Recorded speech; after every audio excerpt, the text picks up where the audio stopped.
everybody, and welcome to the Saturn Slam review, bringing you a recap of WWE NXT from August 8th, 2018.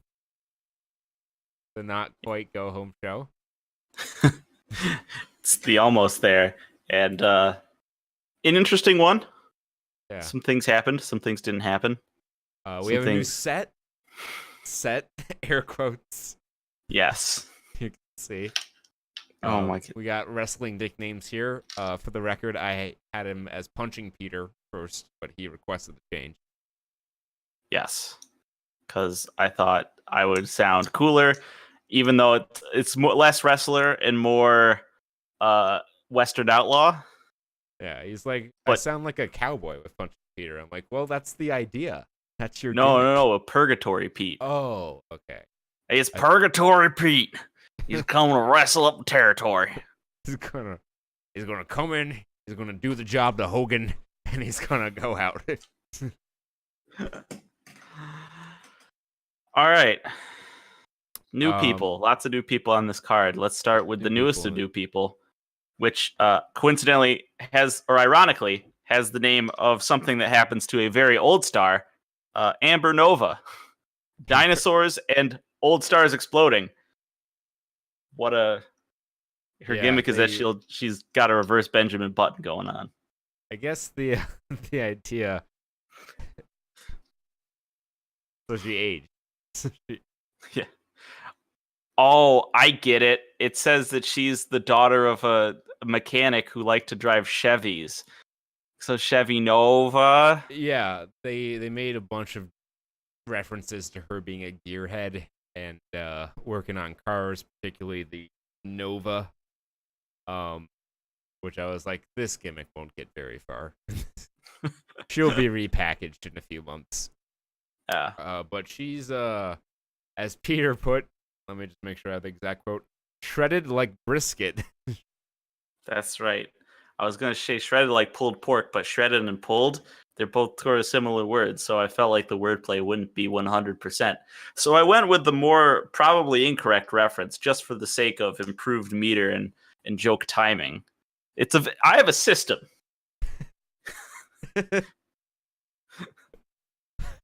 So anyway, Nova got some offense in, a little bit of offense. This wasn't exactly a squash, but it wasn't what I would call a competitive match either. She got the heat on Nikki, I guess, early, but then Nikki fired up and she clawed at her own face and pounded her chest. This is Nikki Cross's version of hulking up. Yeah, Nikki Cross used belly drum. You hurt yourself, but you power up.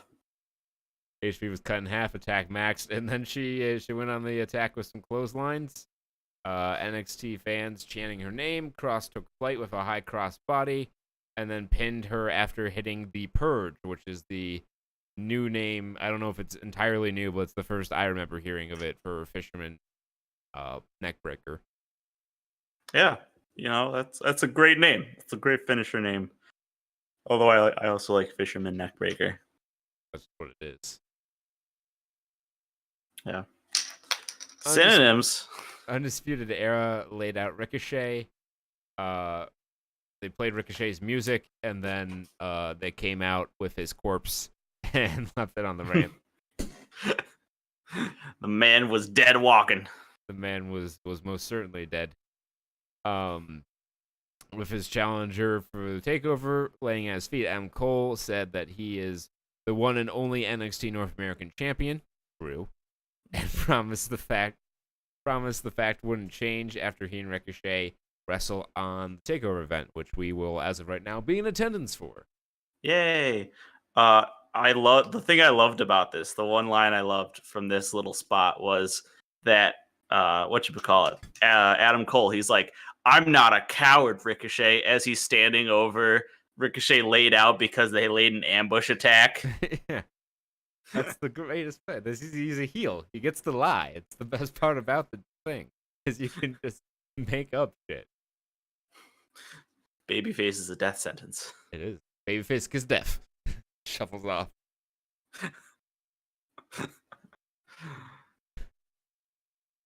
Oh, Michael Hayes. You may be an old school racist, but you have funny lines. I feel like that's almost like the name of one of those modern books you find in like a Borders that they have on the front set of like the book stand to like make you to buy it because it's awful. And it's like racists have the best jokes, and that's like the name in the bold faced impact font with the glossy cover. I can see it now. Yeah, it's no wonder they went out of business with books like that. Oh no, Cassius. Oh, yes, Cassius Ohno did wrestle Adrian Jalude in what was not much of a match, honestly.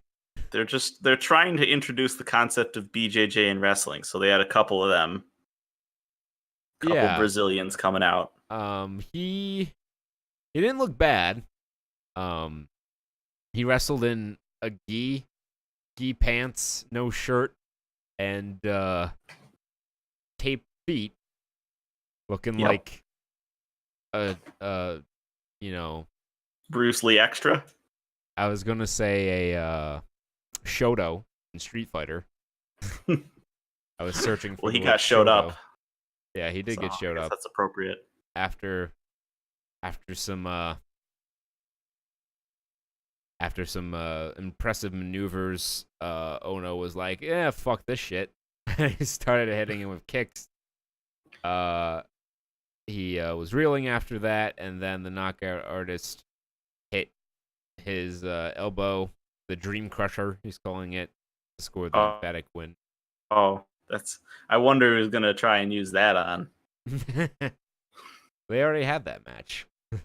Oh yeah. Well, you always do a rematch. This reminded me of like, I don't know. This was the wrestling equivalent of Indiana Jones, where the guy has the sword and he's flailing all around. And Jones just boom. It was a lot like that. We had Keith Lee up next, making his NXT debut. He's a barrel-chested man, and I mean that in the sense that it looks like he has a barrel underneath his chest. This man is 110% torso. It's ridiculous. He is very charismatic. You can just tell by the way he carries himself. He faced skinny Alexander Wolf. Yep. German Finn Balor. Marcel Bartel, who came out to what music was it? Dvorak Symphony No. 9, Dvorak. Yeah. Not Dvorak. That's the keyboard.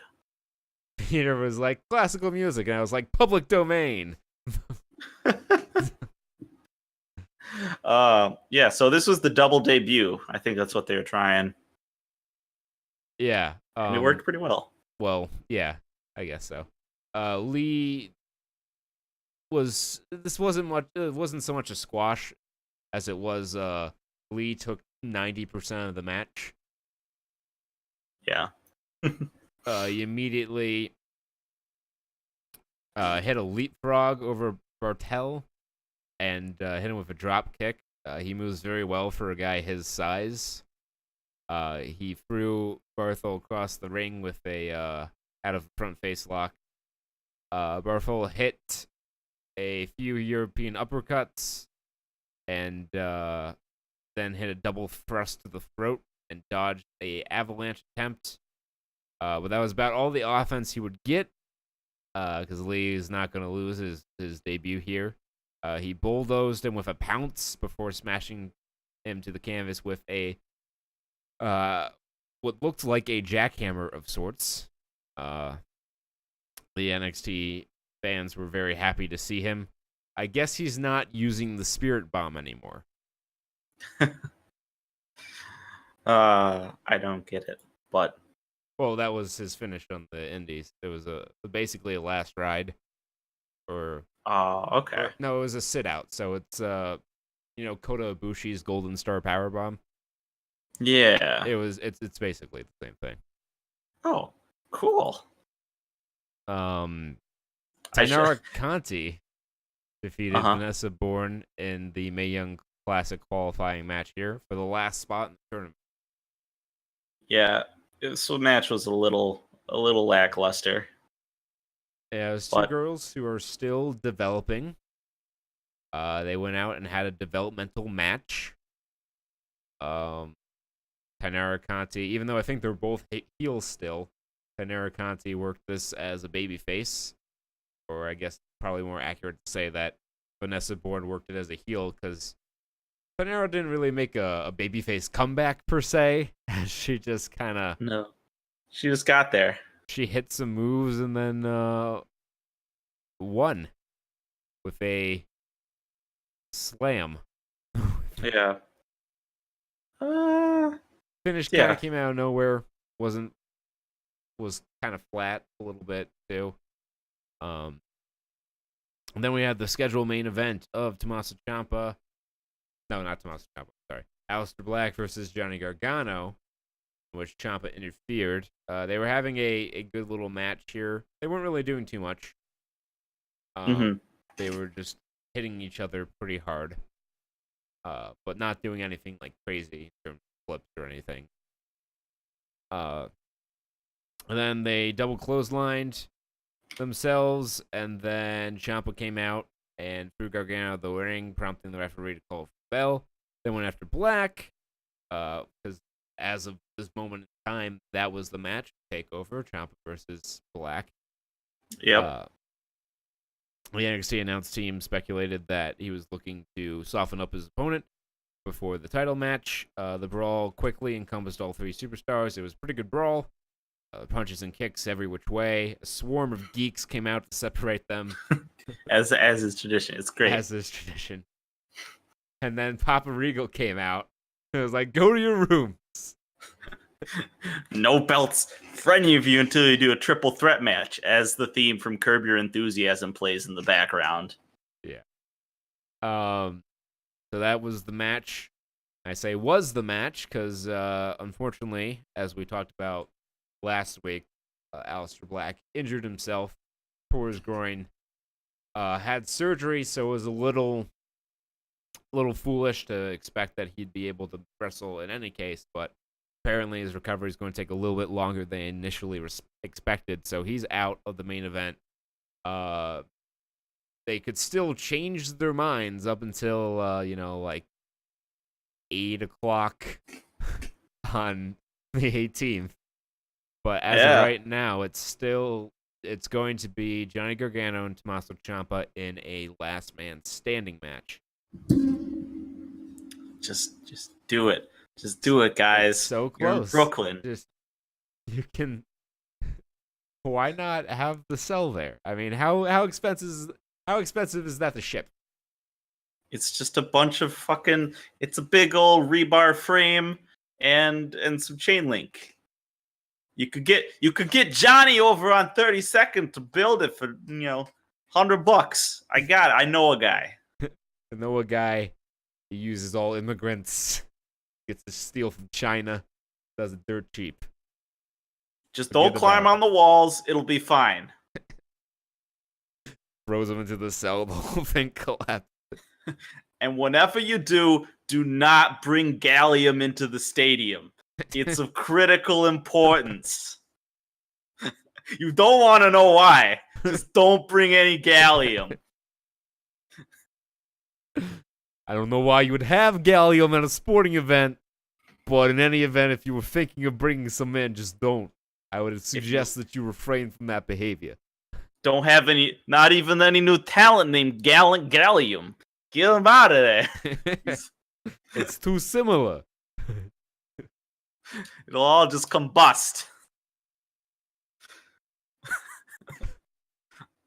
I don't know how we got on that track. But that was NXT, everyone. Finals of the G1, I think, are this weekend. So we'll watch those. Watch the last A block match and the last B block match, and then the finals, which I think. Let me look at the results. G1 finals 2018. G1 climax results. Why is Brock Lesnar on here? Who? Okay, so B block, A block, B block.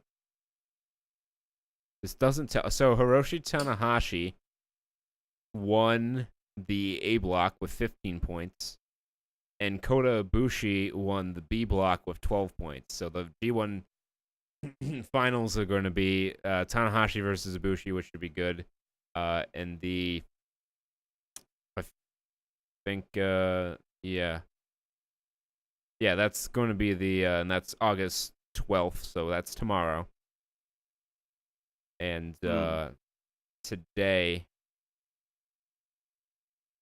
I guess they do them early in the morning because it's Japan time. Duh. Yeah. Okay.